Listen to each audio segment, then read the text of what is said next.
So here it is. This is the tool that we've been speaking about. It's called Keeping It Together, and it's a conversation starter tool. You can find this under your materials sections, and it is also available on our website. I'd also just like to mention that it will be available through OARC's Seasons newsletter, which is a communication that goes out to all long-term care homes. It'll be sent out in the next few weeks, and there'll be a detachable version of this tool. So you will be receiving a hard copy. So just before we dig into the tool, what it looks like, and how it can be used, I wanted to just give you a quick overview or background as to why the tool was developed.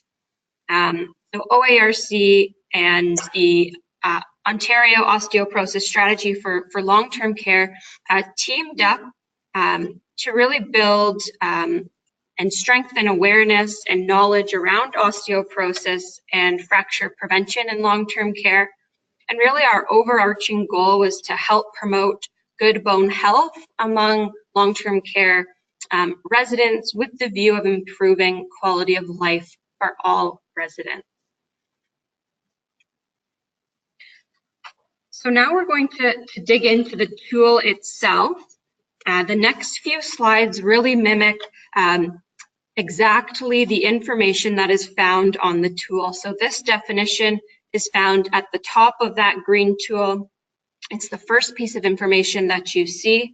And of course, it's there to provide the reader with a high-level overview of what osteoporosis is. So we've said there, osteoporosis is a condition that causes bones to become thin, decreasing bone strength and leading to increased risk of breaking a bone. Osteoporosis is often called the silent thief because bone loss occurs without symptoms unless one has fractured. The most common fractures are in the hip, spine, wrist, and shoulder. So again, that definition is there as a high-level overview to give some perspective as to what osteoporosis is. And all of the information that you see on this tool is coming from the osteoporosis strategy in long-term care. So these are all facts that we've partnered with them and just created this tool that is usable for residents. So next I wanted to speak to the heart of the tool. The heart of the tool is where you are going to find the questions that you, the resident reader, can ask yourself, your long-term care home leadership team or administration, and your doctor or care team leads. So these questions have been specifically designed to initiate reflection and to start the conversation around osteoporosis from that resident perspective. So let's take a specific look at each of these question areas and how residents might engage with one another in these conversations. So the first column that you would see on your tool is ask yourself. So here you would have a resident reflecting upon themselves, or perhaps a resident helping a peer reflect on themselves. So the questions you see are, have I ever broken a bone or a hip since the age of 55? Has anyone in my family broken a bone or had osteoporosis? Has my back posture changed so I am more hunched over? Do I take medications for osteoporosis? And have I been asked my goal of care?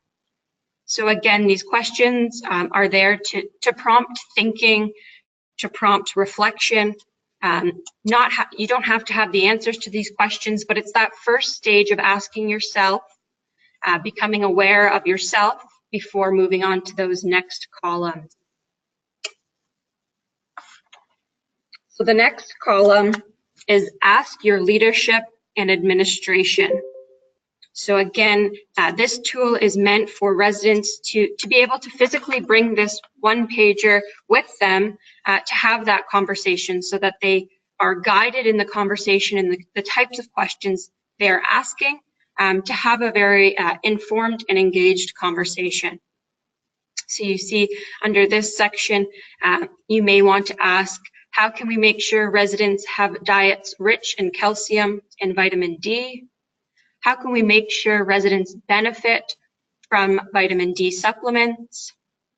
Are our staff trained to identify residents at risk for fractures? Do we have fracture prevention and osteoporosis as part of our falls prevention program? And what interventions do we have to prevent falls? And the last column is ask your physician or care team. So again, you would bring this tool with you, perhaps whether it's a one-on-one meeting or whether you want to address it more broadly on behalf of your peers and residents living in the home. But again, these are some questions that will help guide that conversation as you move through it. So the questions you see here: am I on the appropriate calcium and vitamin D dose? Am I practicing appropriate exercises? And again, I think appropriate is the word that's, really makes the difference in that sentence. What exercises or activities would strengthen my muscle and balance? Have I been or am I on osteoporosis medications? And would I benefit from hip protectors? So all three of those sections, those are just suggested and guiding questions. You can certainly deviate. The intent of this tool is to be a conversation starter. So, a point to leap off from. Now, if you were to flip over your tool, on the flip side, you will find additional information and resources. You'll find information identifying what a resident at high risk may look like. So again, some hard facts around what you may be looking for, either in yourself or among your peers. You'll also find things to consider. So that bottom box there, we've identified areas that you consider identifying safe ways to exercise, consider ways to improve your personal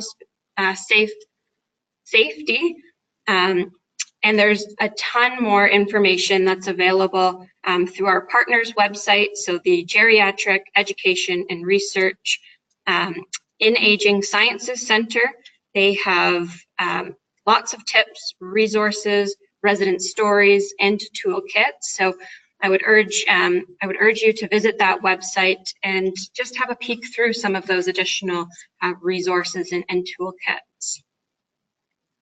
So in a nutshell, we've just very quickly gone over the content of the tool, what it looks like, and the basis of how it's divided. It's a very basic tool, again, just to guide the conversation for residents with those right partners. And so now I'm going to pass it over to Devora and Sharon to speak to how to use the tool and give an example of how they've implemented it in their home. Hi everyone, it's Devora Greenspan.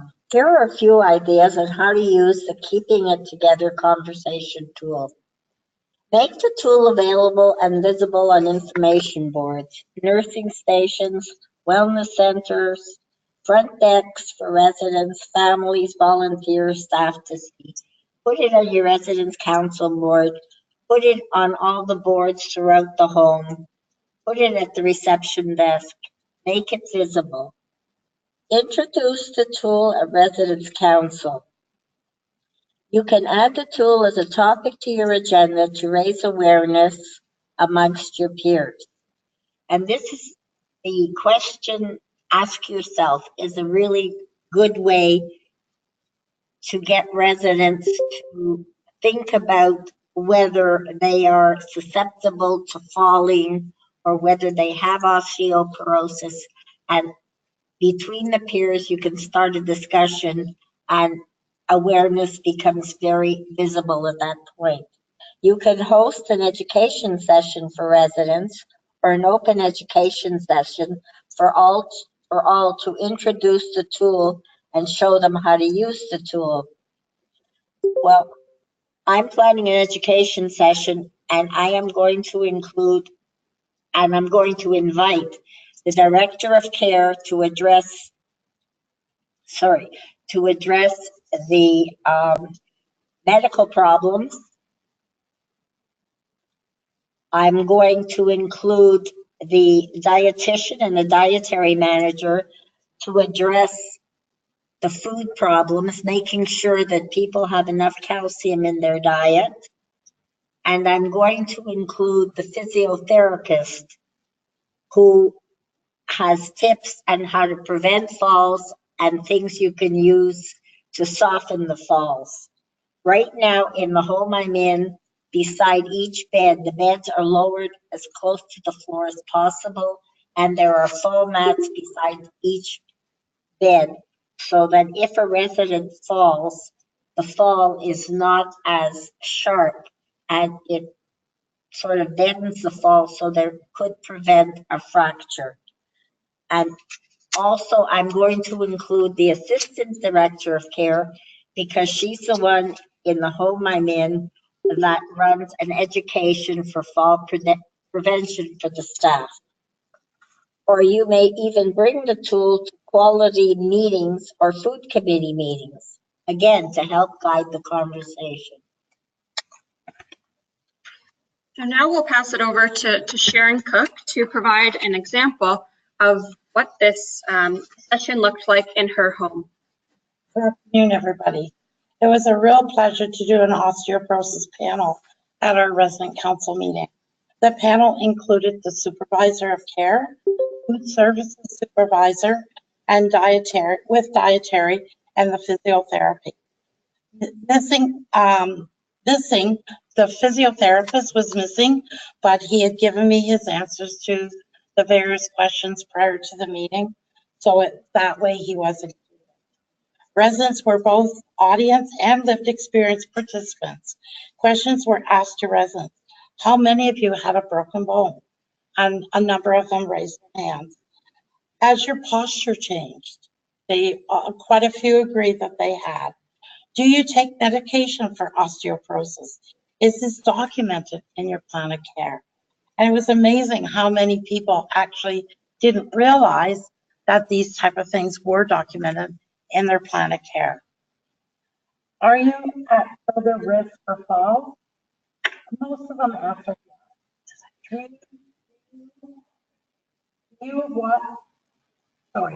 What preventative measures are taken from you? Quite a few residents. Hi, Josie Lee. Hi. We've lost audio. Can we try that again, Sharon? Okay, from which? Are you able to hear us, Jen? I can hear you now. Okay. At which point did you lose us?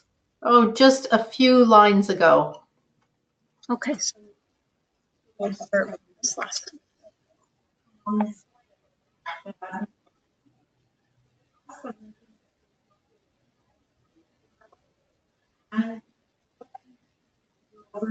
Josie Lee, we still can't hear you. Sorry, everyone. Just bear with us for one moment. Jen, can you hear us? Josie Lee, I can hear you loud and clear, but I can't hear Sharon. Okay, maybe just try speaking up. Can you hear me now, Jennifer? Perfectly clear. Thank you. Thank you. Sorry about that, everyone. Further questions that we asked residents is, were they aware of further risk for falls, that they were at risk? And what do they know that could be helping to prevent measures on their safety for having falls? And quite a few residents, they knew a little bit, but they didn't know a lot on how they could prevent the falls. Then I went on to the supervisor of care, and I asked, How can we ensure that the home is including calcium and vitamin D into their diets or supplements added? And the supervisor of care answered, ongoing through their plan of care. Are staff trained to identify residents that are at risk for fractures? Yes, they are. Staff have ongoing training every year or when the new developments come up. Do we have fracture prevention on osteoporosis as part of our falls and prevention program? And our supervisor of care answered yes. Are there mats by the bedside, bed alarms, or chair alarms to be noted in the plan of care for residents? Yes. And I asked the dietary manager, is residents with osteoporosis dietary plan adjusted to meet the proper calcium, vitamin D within their diets? He said, yes, they are.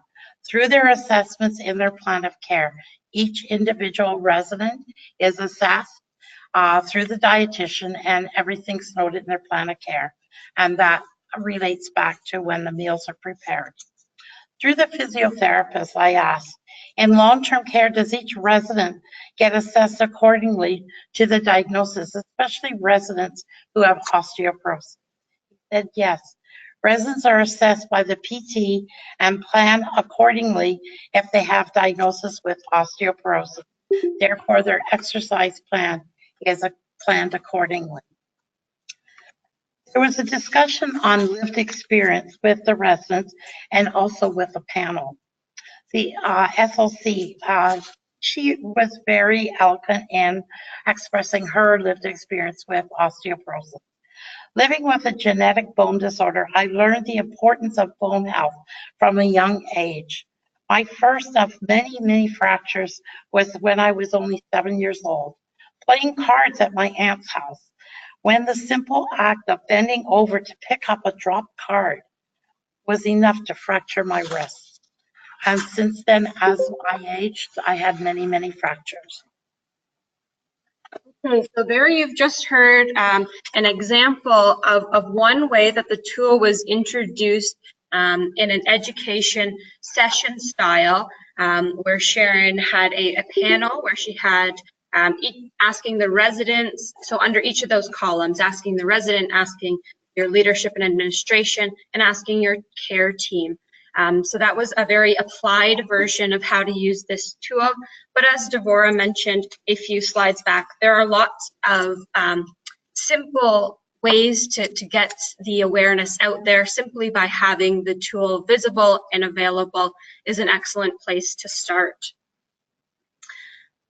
So now I'm going to ask Devora and Sharon each this question to provide each of you with a bit of lived experience on their behalf.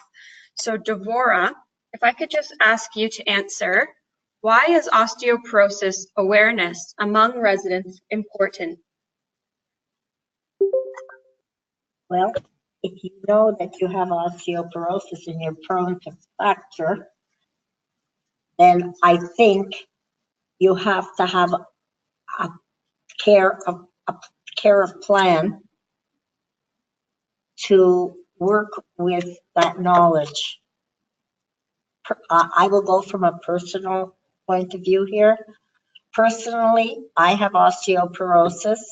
I believe my mother had it. She was never diagnosed.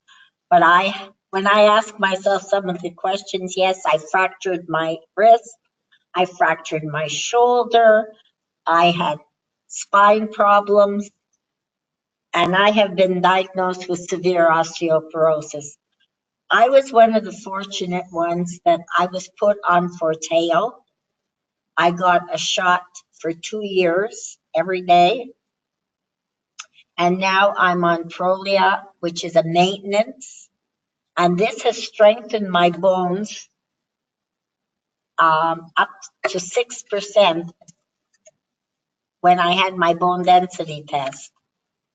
So I am one of the fortunate ones. I don't know whether that will work for everybody. I don't know whether everybody can take it.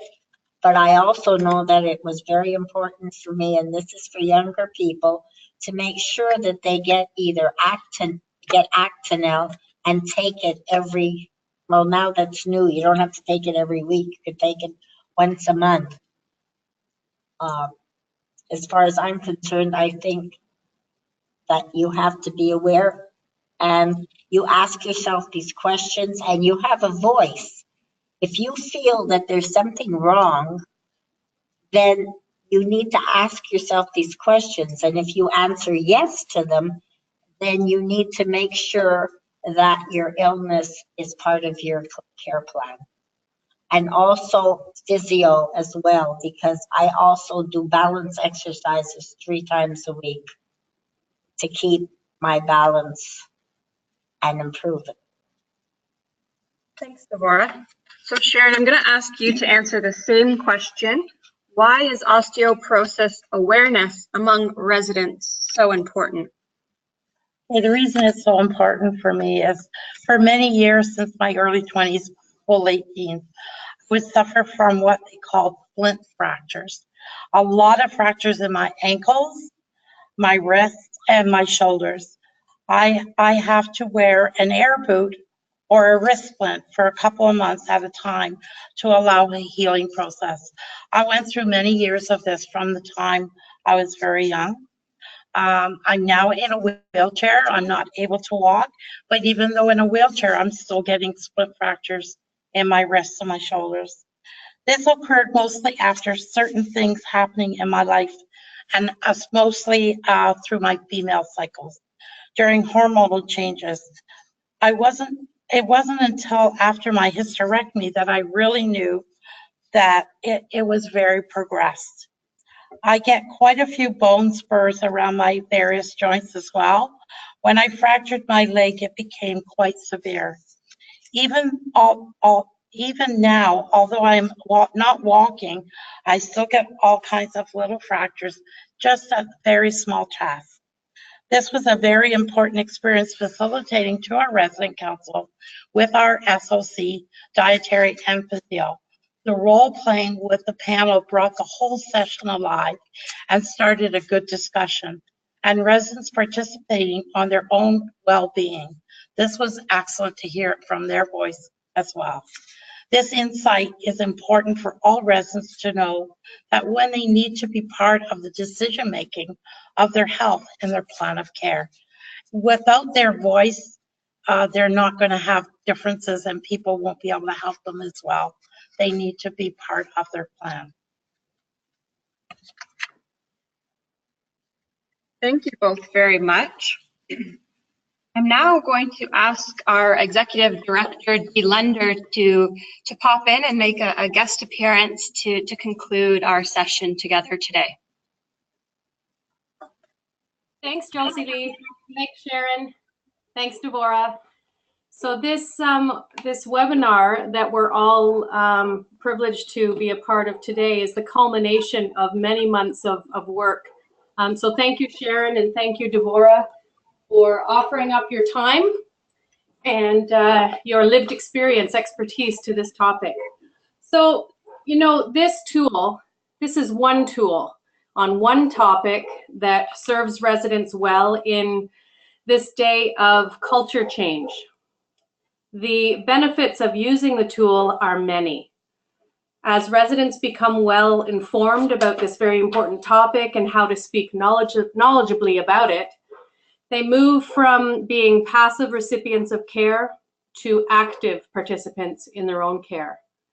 Residents are invited to take the lead in having informed conversations with many members of their care team, a key aspect of culture change.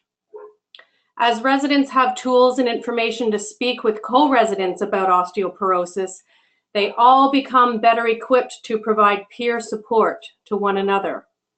This is another aspect of culture change, supporting each other in addition to relying on the support from medically trained professionals. And then the last piece is residents and/or residents' councils can host educational sessions within their homes, building community and awareness, another aspect of culture change. So we have heard from Sharon and Deborah. We've just heard from Sharon and Deborah how they have either implemented this tool through having in-depth conversations in their home, or how they plan to in the very near future. These are two resident leaders speaking about how important it is that residents be well-equipped, aware, and involved. So if we could switch to the next slide, please. From OARC's standpoint, organizationally, OARC recommends that this tool be adopted and supported by residents' councils to help facilitate the understanding and importance of fracture prevention within their long-term care homes. It's another topic that significantly and intimately affects the quality of living in residents' lives, and residents' councils are the perfect venue to talk about health conditions, topics that are significant contributors to residents' quality of living. Over to you, Josie.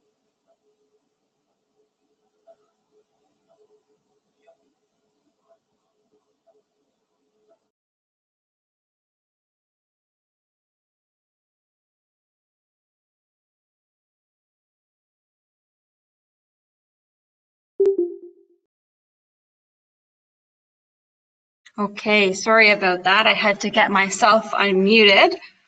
So that brings us to the end of our webinar today, but I really wanted to open up the lines for any questions or thoughts or comments that anybody has who's on the line. So at this time, if Jen, we could unmute the line. Thank you. Does anybody have any questions or thoughts?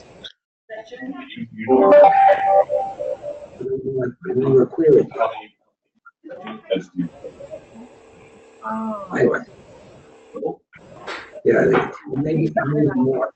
You pay attention to crazy. Okay, so it's difficult to hear everyone. Thank you, Jennifer. Jen, are there any questions that have come through in the chat box throughout the presentation that we can address? There are no questions in the chat box at this time.